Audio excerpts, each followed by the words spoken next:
Ok, nouvelle école. Prenez-moi, par pitié. J'ai trop la dalle. Et aussi j'ai 3 crédits hypothécaires à rembourser. Donc les 100 000 euros, j'en ai vraiment besoin. Yeah, ok, hein. Yeah. Je suis pas un rappeur mais je sais rapper donc je le fais mieux que tous. Faut que j'aille en vacances dans le pays où le tout pousse. Marrakech, Marbella, le bacon et mon CV. On se retrouve sur le tatami dans la ville. J'ai un tas d'amis à la pêche, à la chasse. Pour manger on va s'aider. L'union fait la force et ça le deal. Toujours propre, je suis un sale type. C'est un passe-temps, je le fais pour me vider la tête. Je suis impatient donc je vais devoir quitter la fête. Franchement, si je dois te faire un retour, t'as vraiment un beau t-shirt. Lourd, très lourd. Alors t'as vu Nouvelle École, la nouvelle émission Netflix? C'est la nouvelle star version rap si tu veux. Je me suis posé la question de la légitimité de sortir d'un programme comme ça, et est-ce que le format correspond à la culture? Easy. Nouvelle École sur Netflix, c'est la nouvelle série sensation qui fait parler tout le monde, sur les réseaux sociaux et dans la vraie vie. Le concept est simple, 3 jurys composés de stars, Shai, SCH, Niska, qui représentent chacun leur ville. Paris, Marseille et la Belgique. Ouais, je sais, la Belgique c'est pas une ville, mais bon, t'as compris. Chaque ville a des représentants qui doivent passer une série d'épreuves pour espérer pouvoir gagner les 100 000 euros. Dans les épreuves, il y a des freestyles, des battles, la réalisation d'un clip, des prestations live en feat, et enfin, réaliser un morceau streamable.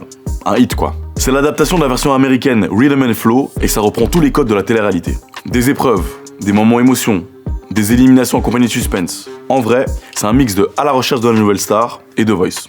Sauf que c'est 100% rap. Vous vous doutez bien que ça a laissé place à plein d'avis différents. D'un côté, des personnes trouvent l'idée intéressante et bien pour la culture, parce qu'à travers la plateforme de Netflix, ça permet de toucher une audience très large. Et d'un autre côté, ça a été critiqué, parce que la légitimité de sortir d'un télécrochet peut être questionnable. Ça reste de la télé-réalité, et la question c'est est-ce que ça colle avec la culture hip-hop? Mais en y réfléchissant, c'est pas vraiment la première émission rap qui met des talents en avant. Je sais pas vous, mais moi personnellement, j'ai découvert Russ l'Enfoiré dans son freestyle Rentre dans le cercle de Fianso.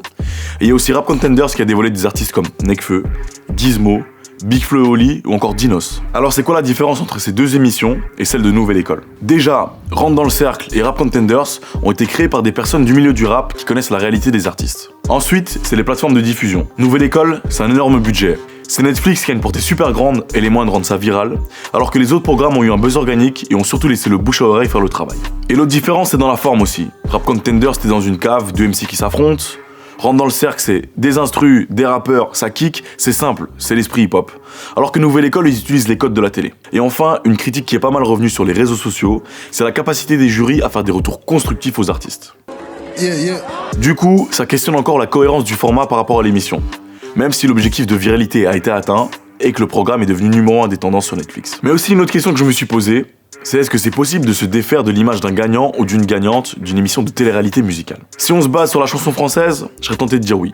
Comme par exemple un Kenji Girac qui a réussi à dépasser ça grâce à ses nombreux succès. Mais d'un autre côté, je pense à un Houssine par exemple de la Star Academy qui l'a pas fait. Vous vous rappelez pas de Houssine? Mais si, il avait participé à la 2e saison. À la sortie, il avait même fait un single pour le film du Livre de la Jungle. D'ailleurs, quelle idée du producteur. Salut Houssine, je suis producteur et j'ai eu une super idée par rapport à ton talent de chanteur. Je me suis dit que ce serait cool que tu fasses une reprise du Livre de la Jungle. Tu sais, comme t'étais la touche exotisme de la Starac, je me suis dit que ça pourrait coller. T'en penses quoi? Pour revenir à Nouvelle École et pour essayer de répondre à la question, je pense que ça dépendra de ce que le gagnant ou la gagnante fera après l'émission et de comment il ou elle gérera sa carrière. Si vous avez bien remarqué, je vous spoil pas, comme ça je vous invite à regarder et à vous faire votre propre avis. Et même si on pourrait critiquer plein de choses par rapport à l'émission, que ce soit la réalisation, le format ou même encore la légitimité, je pense que c'est important de quand même saluer l'initiative. Et je tiens quand même à souligner le talent indéniable de la plupart des participants. Et vous du coup, vous avez regardé? Vous en avez pensé quoi?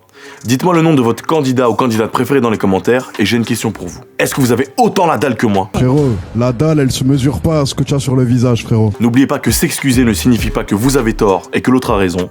Ça signifie que vous accordez plus d'importance à la relation qu'à votre ego. À la prochaine. Yes, c'est encore moi. Si t'as aimé la vidéo, n'hésite pas à partager, à liker, à t'abonner. Et si tu veux être tenu au courant des prochaines vidéos qui sortent, pense à activer la cloche.